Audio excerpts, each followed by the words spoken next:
The Los Angeles sun, though generous, met its match in the Laurel Hills Residence. It was an architecture of quiet resistance, not to the heat, but to the constant, outward gaze that defined so many of its neighbors. This was not a fortress on a hill, demanding attention. It was a sanctuary, carefully woven into the foothills of the famous Laurel Canyon.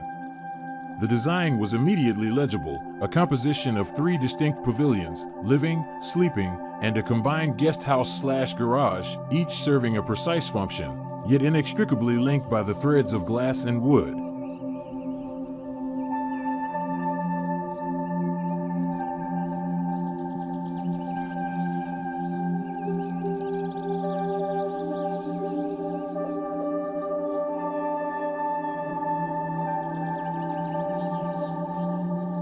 The initial impression was set by the Western Red Cedar. The guest house/garage pavilion, clad entirely in this rich, warm timber, formed a resolute datum line. It was a low, horizontal plane that seemed to anchor the entire compound, simultaneously carving out space and acting as a visual connector to the 2 more substantial volumes. These, in stark contrast, presented a face of controlled shadow and texture, oversized charcoal-colored board and batten exterior and smooth cement board siding. The deep, thoughtful overhangs that capped these sections were not merely decorative, they were the first line of defense, a physical acknowledgment of the sun's power, meticulously mitigating solar heat gain and shielding the interior from relentless exposure.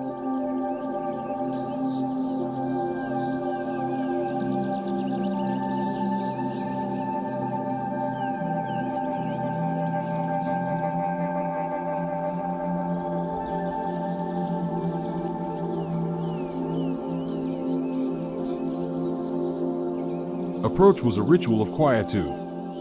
A path of concrete pavers, bordered by a soft, unmanicured fringe of wild grasses, led the eye forward. It was a walk designed to shed the city's frantic energy. This path delivered the visitor into a small, tranquil courtyard where the silver-green leaves of olive trees offered a Mediterranean repose. The true entry to the house was subtle, located not with a grand gesture, but within a liminal space, a glass hallway that connected the large, western volume of the living pavilion to the eastern mass of the sleeping quarters. This corridor of transparency ensured that the sense of intimate scale was established before the resident or guest engaged with the greater breadth of the home.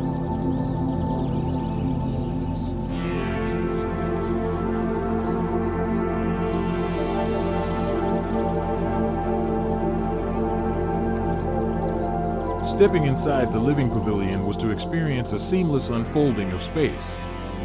The architects had prioritized the fluidity of function, designing the kitchen, breakfast room, and family room as a unified expanse built for uninterrupted entertainment.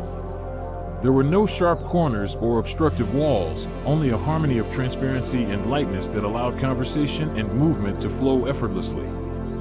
From here, another significant glass hallway appeared, one that connected this main living area to the guest pavilion. This was more than a walkway. It was a metaphorical bridge-like span over what was once an old creek, a subtle, elegant nod to the geological history of the property itself.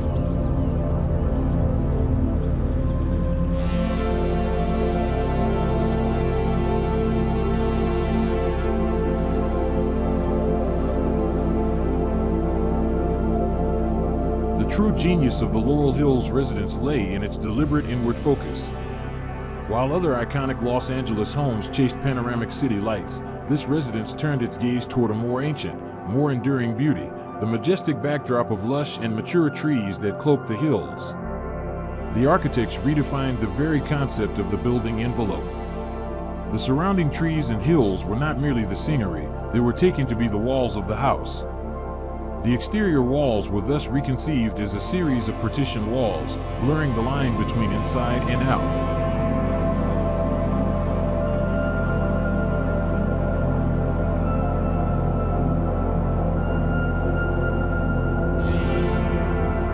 This unique treatment meant that exterior spaces were not just viewed, but internalized, and interior spaces were not just externalized, but integrated into the landscape. The grounds were utterly interlocked with the interior space. The whole ensemble was activated by a purposeful, deeply layered system of sight lines, vignettes, and circulation connections. A resident might glimpse a patch of the canyon through a strategically placed window in the sleeping pavilion, or catch a reflection of the courtyard olive trees and the living room's polished floor.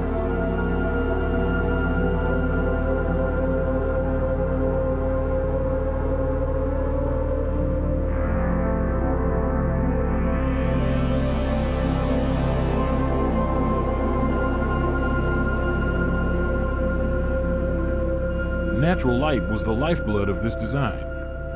Large windows, skylights, and pocketing doors were used throughout, not just to illuminate, but to connect. The light poured in, reflecting brilliantly off the warm wooden floors and the cool surfaces of the marble countertops, infusing the home with an ever-changing sense of vitality. When the pocketing doors were fully recessed, entire walls vanished, and the interior spaces bled into the extensive exterior living areas, creating outdoor rooms perfect for entertaining.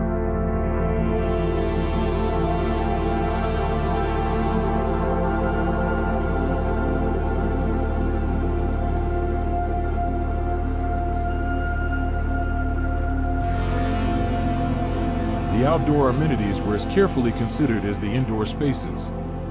A striking, 40-foot-long pool formed a powerful horizontal element, bordered by ample space that was broken up into distinct zones for lounging and dining.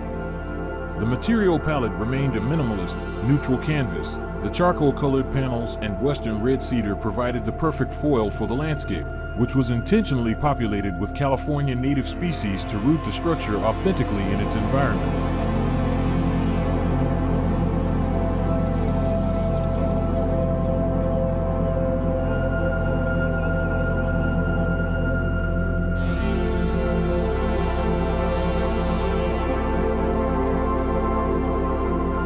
The final layer of the home's commitment to self-sufficiency was practical and profound.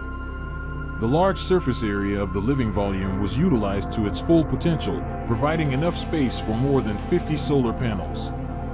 This sustainable feature allowed the residents to be truly independent, a silent, powerful removal from the demands of the city power grid. The Laurel Hills Residence was, in the end, a complete and self-contained world, a residential oasis achieved through thoughtful design, where architecture and landscape merged into a single, seamless, and secluded experience.